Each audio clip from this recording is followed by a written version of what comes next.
memories I have of my grandfather include a bright, dripping green bottle clinking from his hand to the table. These childish memories I have of him contribute to the illusion that he only drank one Heineken before dinner, but now I know he was drinking so much more than that.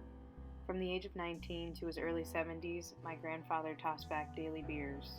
The habit caught up to him in November of 2014 when his body shut down after being diagnosed with liver cancer only 5 months prior.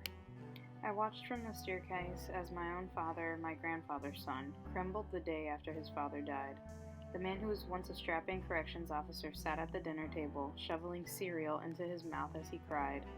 It was the first time I had ever seen him do that. When I was alone, I realized I couldn't make myself feel like my dad felt. My grandfather was the first and only person relatively close to me that I had lost. I didn't know how I should feel or act. So the night of his funeral, I asked my dad if I could bring my book, just in case I got bored.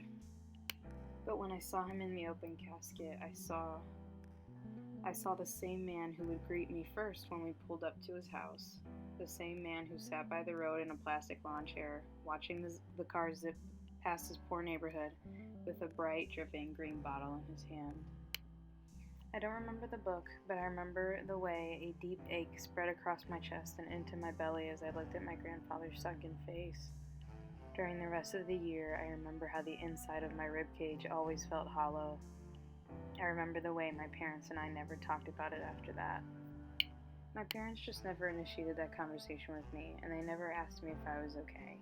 I don't think it was for a lack of caring. They just didn't want to deal with the consequences of feeling vulnerable. I just wish they had asked me if I was okay, because I wasn't.